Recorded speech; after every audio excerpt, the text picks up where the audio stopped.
안녕하세요, 형제자매 여러분. 오늘은 제가 꿈꿈에 대해 이야기하고 싶었어요. 그리고 제 영안에서 몇 번이나 들었던 말씀도 함께 나누고 싶어요.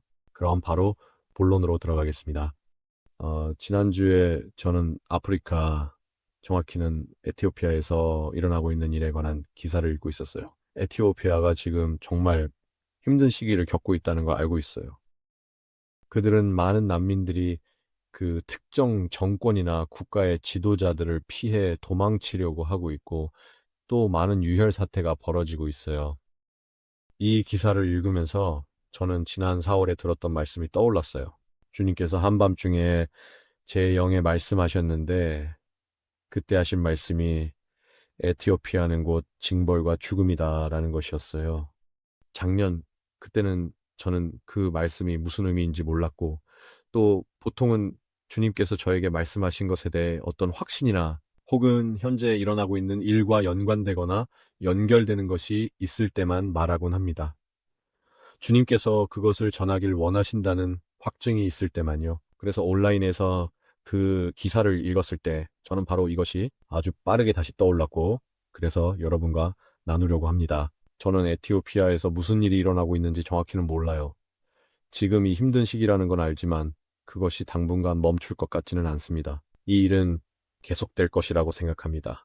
이것이 그 나라에 있는 사람들 안에서 골마가고 있고 그들은 큰 공경에 처해 있다고 생각해요. 그러니까 혹시 아는 사람이 있거나 이 영상을 듣고 있는 분이 그 나라나 심지어 그 대륙 출신이라면 사랑하는 사람이 있거나 그렇다면 저는 진지하게 그 나라에서 무슨 일이 일어나고 있는지 살펴보고 그들을 데리고 나오거나 떠나도록 설득하는 등 뭔가 조치를 취하는 것을 정말 권하고 싶어요. 어떻게든 그냥 이 말을 꼭 전하고 싶었어요. 정말 중요한 것처럼 느껴졌어요.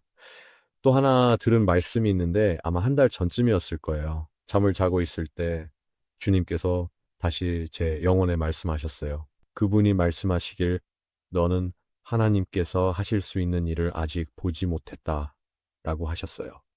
그리고 그건 꽤 긴 말씀이에요. 보통은 한 문장에 세네 단어 이상으로 말씀을 받는 일이 거의 없는데 이번에는 정말 크고 정확하게 들렸어요. 저는 너는 주님께서 하실 수 있는 일을 아직 보지 못했다라는 말을 들었어요. 그리고 그 말씀은 네가 무엇을 생각하든 상상 속에서 무엇을 보든 상관없이 주님께서 하실 수 있는 일이나 앞으로 하실 일에 대해 너는 전혀 모른다는 의미처럼 들렸어요.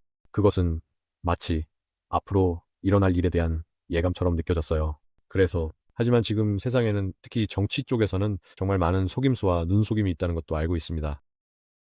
그래서 그 말씀은 마치 경고, 마치 조심하라는 신호처럼 느껴졌어요. 모든 것이 겉보기와는 다르다는 거죠. 그리고 그 말과 연결해서 며칠 전에 꿈을 꿨는데 이게 관련이 있을 수도 있어요. 제 꿈은 기본적으로 제가 집에 있는 곳에서 시작됐어요. 주방과 거실로 걸어 나가고 있었는데 그 순간 이곳이 제 주방도 거실도 아니라는 걸 바로 알았어요. 하지만 분명히 제 집이라는 건 알고 있었죠. 집 안에 있는 모든 것이 달라져 있었어요.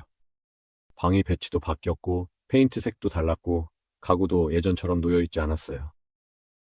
제가 분명히 소유하고 있는 가구들도 있었지만, 그 가구들이 엉뚱한 곳에 놓여 있었어요. 모든 게 완전히 바뀌어 있어서 정말 혼란스러웠고, 꿈속에서 아내에게 말했어요. 이게 무슨 일이야? 바뀐 게 안 보여? 라고 했죠. 그런데 아내는, 아니, 무슨 말 하는지 모르겠어. 라고 말했어요. 그래서 꿈은 그렇게 끝났어요. 아주 긴 꿈은 아니었지만 꿈이 끝나고 나서 그날 아침에 잠에서 깨어날 때쯤 뭔가를 들었어요. 그건 모든 것이 보이는 대로가 아니다라는 말이었죠. 그러니까 모든 것이 겉으로는 어떤 모습처럼 보이지만 실제로는 그렇지 않다는 거예요. 실제로는 다릅니다. 그러니 주의하세요. 그러니까 무슨 일이 일어나고 있든 어쩌면 지금 세상에서 벌어지는 일들, 그러니까 우리가 세상이나 미디어, 정부 등으로부터 어떤 방향이나 방식으로 이끌리고 있을 수도 있는데 우리는 실제로 무슨 일이 일어나고 있는지 그게 겉으로 보이는 것과는 정확히 같지 않다는 점을 인식해야 합니다.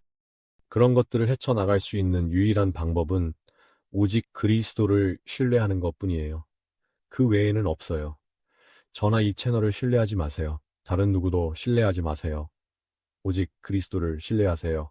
매일 그분께 나아가 분별력을 구하고 인도해 달라고 기도하세요. 그분만이 여러분의 인생을 올바르게 인도해 주실 수 있는 분입니다. 이건 아마도 주님께서 저를 통해 전하길 원하셨던 일종의 상기시켜주는 메시지인 것 같아요. 그래서 이 말씀이 누군가에게 도움이 되고 축복이 되길 바랍니다. 그리고 저는 그 말씀을 듣고 잠에서 깬 후 성경 구절을 받았습니다. 꿈이 아니라 말씀을 들은 것이었어요. 제가 받은 말씀은 고린도전서 2장 9절이었습니다. 이 말씀에는 이렇게 적혀 있습니다. 기록된 바 눈으로 보지 못하고 귀로 듣지 못하고 사람의 마음으로 생각하지도 못한 것들을 하나님께서 자기를 사랑하는 자들을 위하여 예비하셨다. 그래서 이 말씀이 여러모로 연결이 되고 또 제 개인적으로 겪은 일과도 어느 정도 연관이 있습니다. 자세한 내용은 말씀드리지 않겠지만 개인적인 일이었습니다. 저는 성령님의 감동을 받아서 이렇게 말씀하시는 것을 느꼈습니다. 네가 누구의 말을 듣고 있는지 조심해라. 여기에는 목사님, 사역자, 신부님, 집사님, 교회 안의 사람들, 그러니까 매주 일요일마다 설교를 하시거나 특정 구절에 대해 이야기하거나 성경을 함께 읽으면서 자신들의 견해를 전하는 분들도 모두 포함됩니다. 주님께서 제게 보여주셨거나 제 마음에 주신 것은 바로 이것이었습니다. 네가 직접 말씀으로 가라.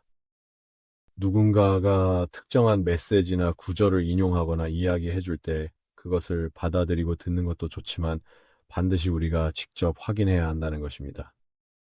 반드시 우리가 직접 그 말씀을 찾아보고 들어야 합니다. 문맥을 파악하세요. 해당 구절이 속한 전체 장이나 그 책 전체를 읽으세요. 조금 더 넓은 문맥을 파악하고 이 특정한 구절이나 장, 책을 읽을 때 마음을 준비하세요. 어린아이처럼 들을 수 있도록 마음을 준비하세요. 마음을 여세요. 마음을 따뜻하게 하세요. 무언가를 읽으면서 자신이 듣고 싶은 대로 해석하거나 자신의 생각을 말씀에 억지로 덧씌우려고 하지 마세요. 완전히 백지 상태가 되어야 합니다. 마음을 깨끗이 하고 생각을 비우고 말씀을 있는 그대로 읽으세요. 성령님께서 인도해 주실 거예요. 알겠죠? 그것을 믿으세요. 주님을 신뢰하세요. 그리고 오늘은 여기까지인 것 같아요. 이 말씀이 축복이 될 분들을 위해 꼭 전하고 싶었어요. 여러분께 축복이 되었길 바라요. 시청해 주셔서 감사합니다. 여러분을 축복합니다. 사랑합니다. 다음 영상에서 또 뵙길 바라요. 샬롬.